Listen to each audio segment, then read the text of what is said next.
Welcome to the Creative Play and Podcast Network. Join us as we share our favorite RPGs, one-shot games, tabletop games, reviews, and convention panels. Sit back and enjoy the show.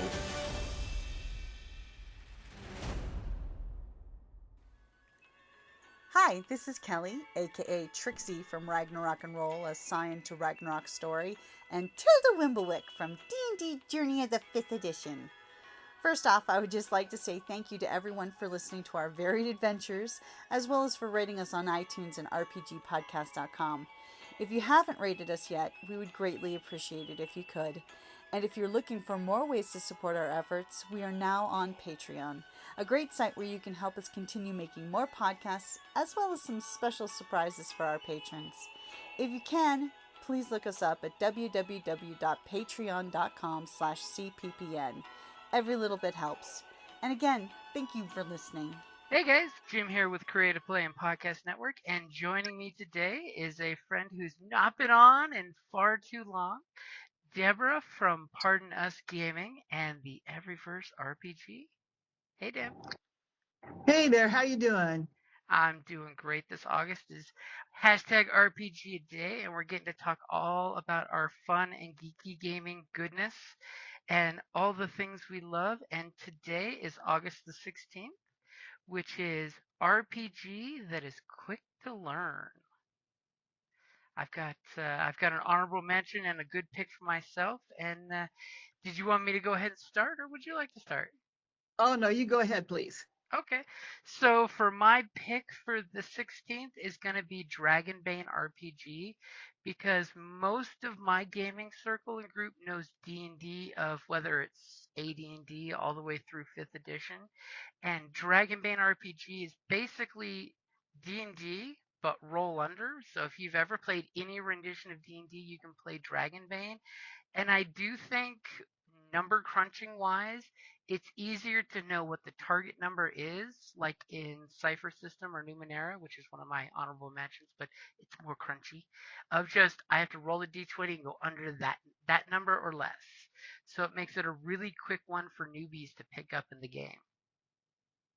Because I know a lot of folks that are big number crunchers, but I know a lot of folks that are not number crunchers. So knowing what the number is you got to hit and rolling under, and knowing that a 1 is basically a crit success and a 20 is a crit fail, makes it as a really easy system to pick up.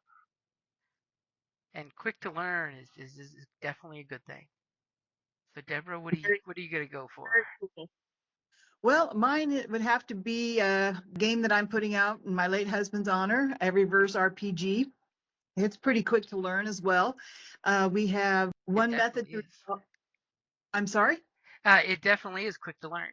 Oh, thank you.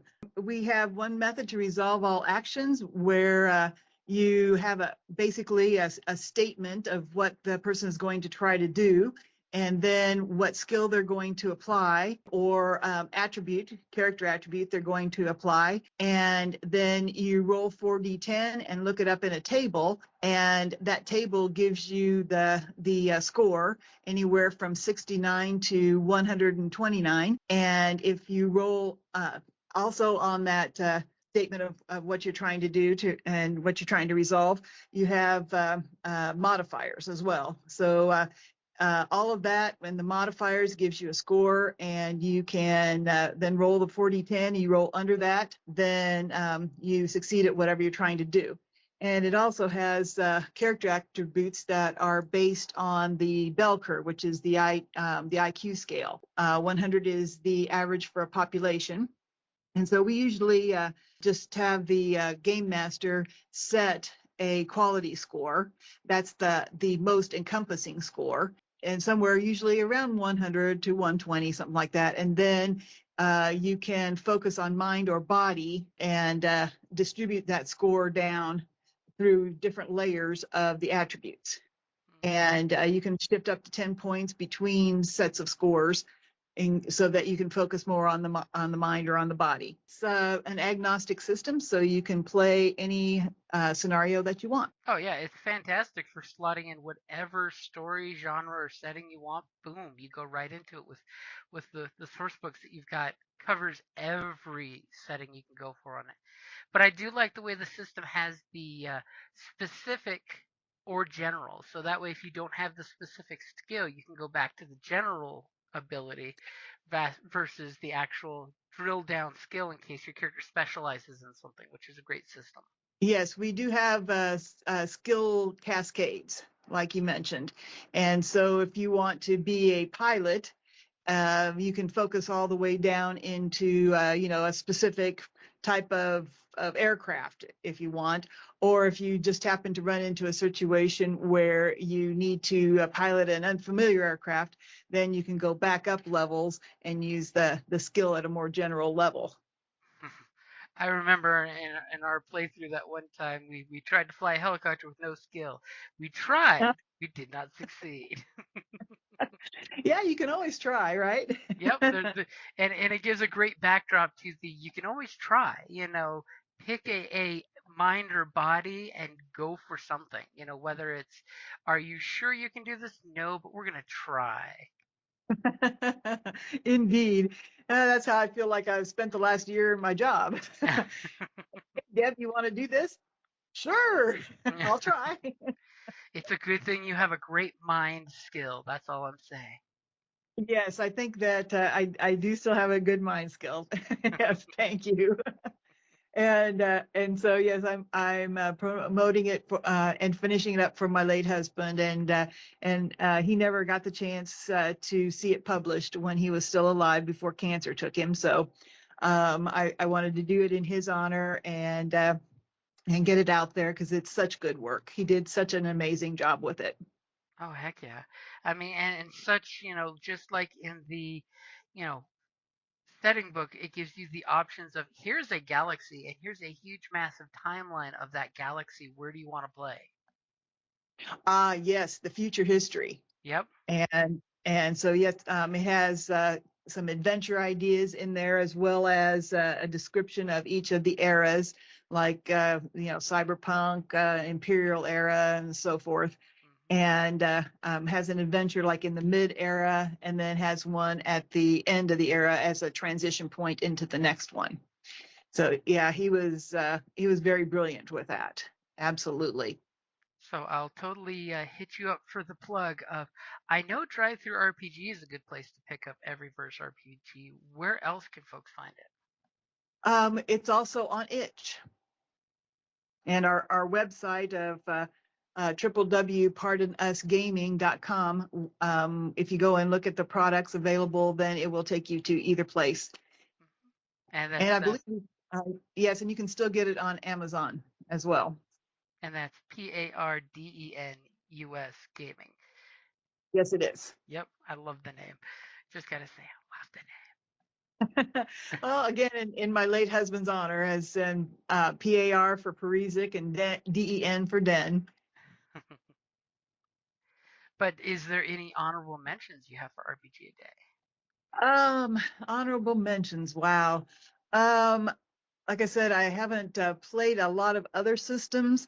I would probably have to go with, a D&D early version or maybe a Traveler.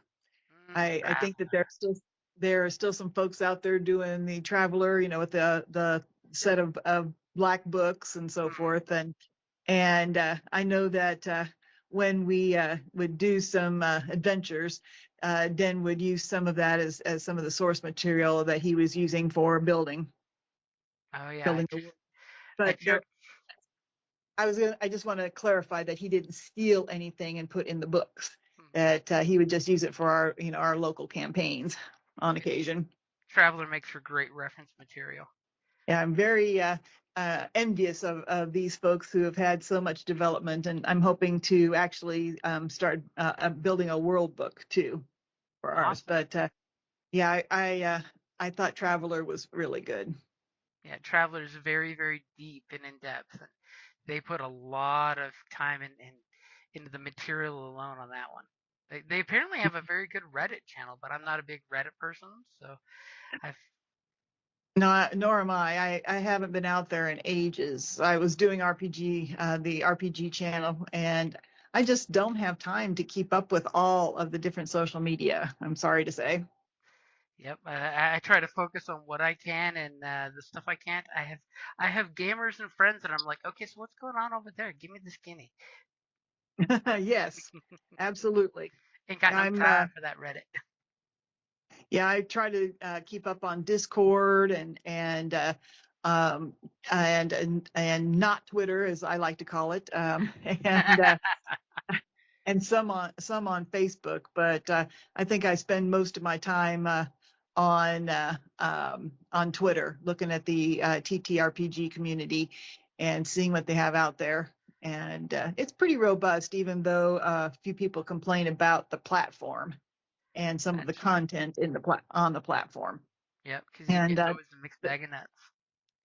yeah, then I have a hopefully building presence on Instagram. What is ParDen Us Gaming's Instagram channel?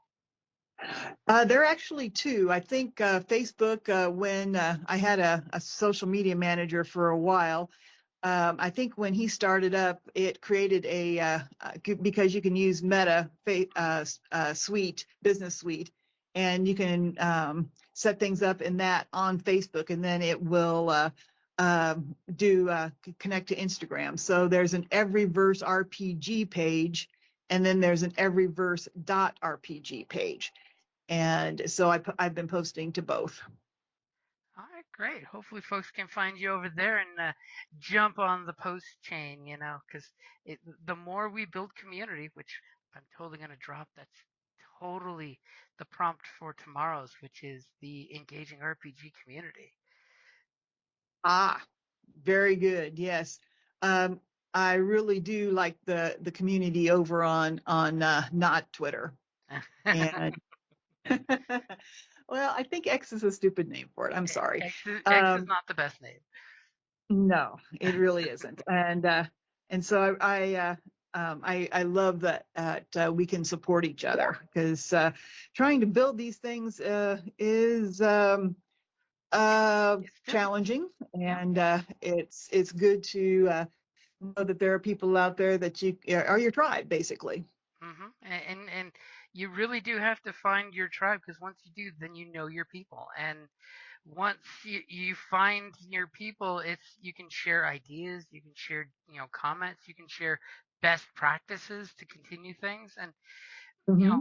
community is like the important piece of RPGs, whether you're playing online or you're playing in person.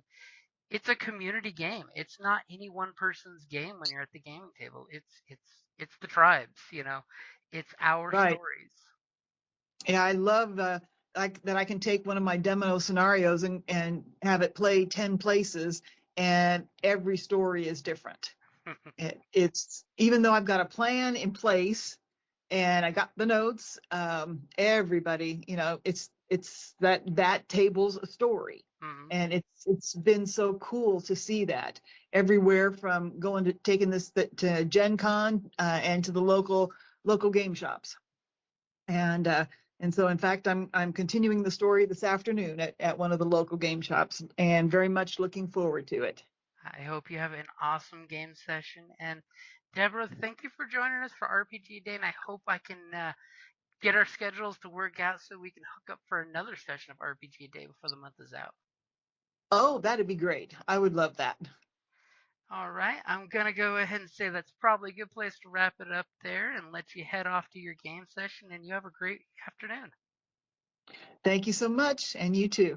All right. See you around. Okay. Bye-bye. Bye. Thank you for listening to the Creative Play-In Podcast Network. If you enjoyed our show, please check out D&D Journey of the 5th Edition and Ragnarok Enroll a Scion Hero to Ragnarok Story. Also, check out our Patreon page for more content and behind-the-scenes things, as well as joining us for a one-shot game or two.